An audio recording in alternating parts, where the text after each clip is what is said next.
So welcome back po ulit sa akin channel guys. Andito na naman po tayo mag-update dito nga po sa construction netong Platinum Tower. Dito lang to mismo sa harap po ng Cagayan River. Ito na nga po ang ating latest update ngayong buwan po ng April 2025 netong Platinum Tower.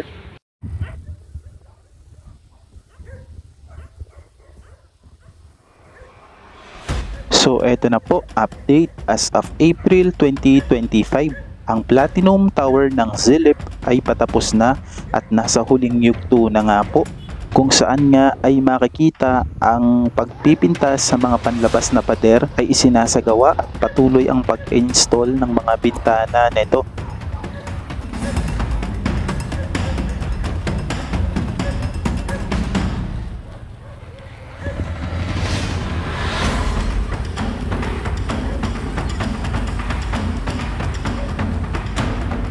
So, ang pagpipinta sa labas ay kasalukuyang isinasagawa sa proyekto ng Platinum Tower Condominium na nagbabago sa dating hindi natapos na istruktura ng hotel sa Paseo del Rio dito nga po sa lungsod ng Cagayan de Oro. Ang 12 palapag na gusaling ito ay ginagawang isang modernong tirahan. Bagamat ang mga tiyak na detalye ay nananatiling limitado, patuloy ang kapansin-pansing progreso sa lugar ng konstruksyon.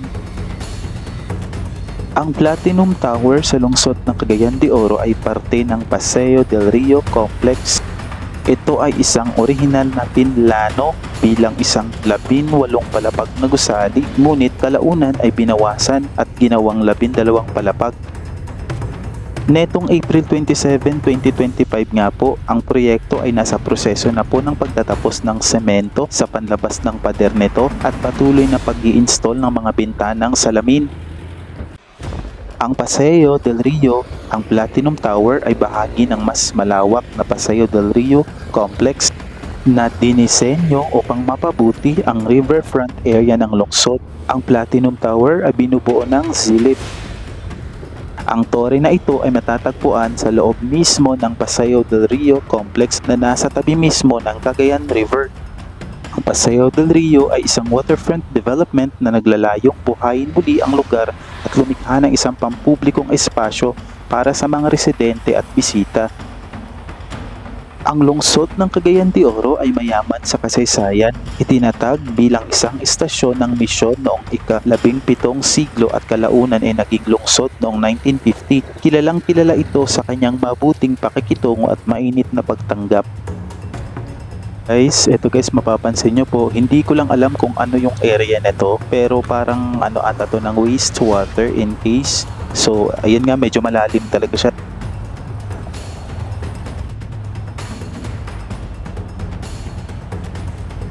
So at ito naman ang latest update sa walkway papuntang condo mula po dun sa university. So yun, mapapansin nyo po, medyo may barikada na po siya sa bawat gilid nito, bawat kabilaang ano nito.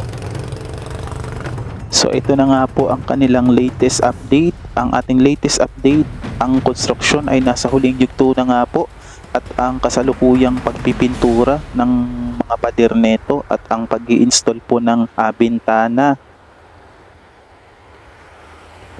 So dito nga po guys ay may kasalukuyang nagtatambak din ng mga lupa.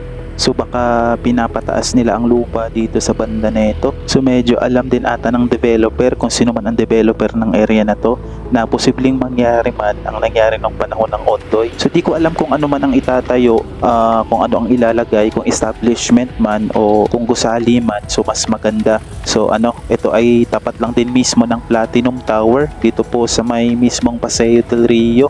So yun po ang ating latest update dito sa bandang Paseo sa may barangay Makasandig, dito pa rin po sa lungsod ng Cagayan de Oro. So ayun, makikita nyo po yung latest progress ng lugar na to. At yun na nga po ang ating latest update dito nga po sa Platinum Tower Condominium dito sa may Paseo. Dagdag ko na rin pala guys itong 8.549 billion megatech na ito ay kasama sa mga infrastructure ng lungsod. Ang package na 8.544 billion pesos na ito ay kinabibilangan ng 13 kilometers bahagi mula sa bunganga ng ilog hanggang sa Pilais Bridge. Ito ay pinondohan ng Japan International Cooperation Agency or JICA dahil nga po madalas na umapaw itong Cagayan River lalo na po pagka may bagyo o masama ang panahon.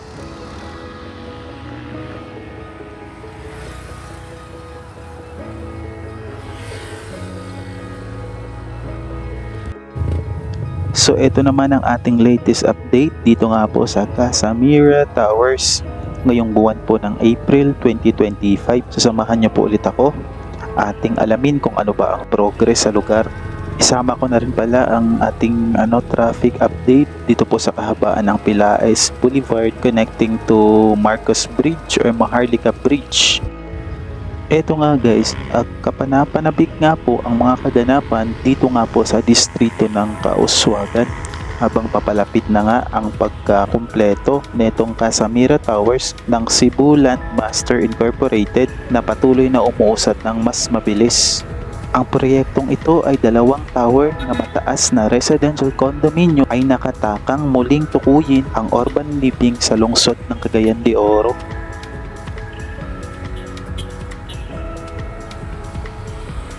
Ang konstruksyon ng 2 gusali na ito ay mabilis na umuusad, naabot na nga ang tuktok ng istruktura. Ang mabilis na pag-unlad ay nagpapakita ng dedikasyon at kahusayan ng kupunan ng konstruksyon na nagdadala sa proyekto sa mas malapit na pagtatapos nito.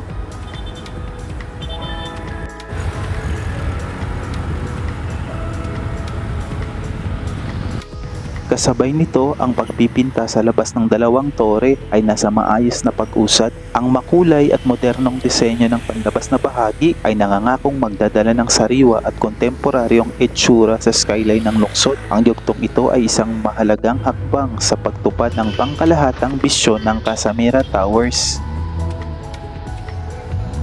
Ang Casamira Tower CDO ay isang 824 million pesos, isang 2-tower condominium development na nag-aalok ng 986 na unit mula sa 20 square meter na mga studio hanggang sa 36 square meter na 1-bedroom unit sa isang estratehikong barangay, Kauswagan at may magagandang amenities. Ang inaasahang petsa ng pagkumpleto nito ay sa ika-4 na quarter ng 2022. Ngunit dahil sa ilang hindi inaasang pagkaantala, ito ay inilipat sa taong 2025 ngayong taon.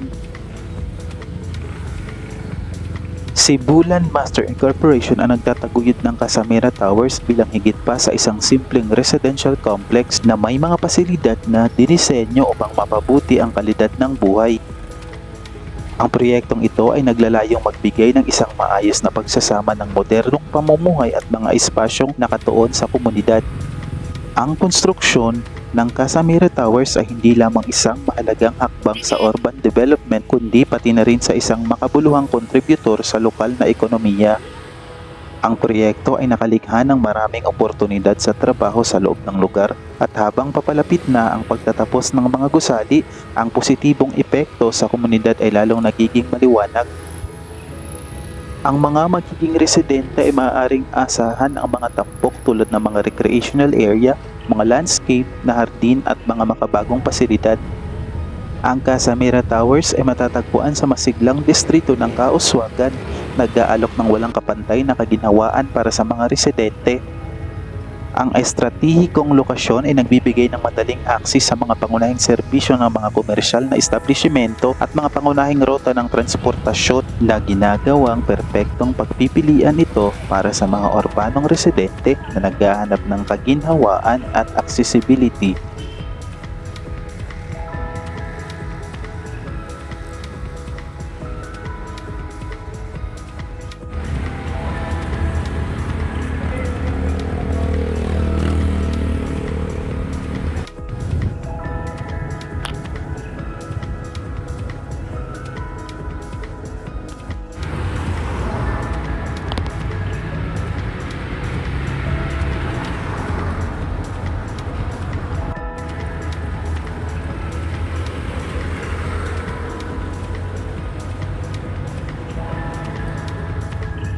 Abangan nyo po ang ating susunod na update tungkol sa progress ng Casamira Towers habang patuloy na umuusad ang proyektong ito na nangangako ng bagong panahon ng pamumuhay sa lungsod ng Cagayan de Oro.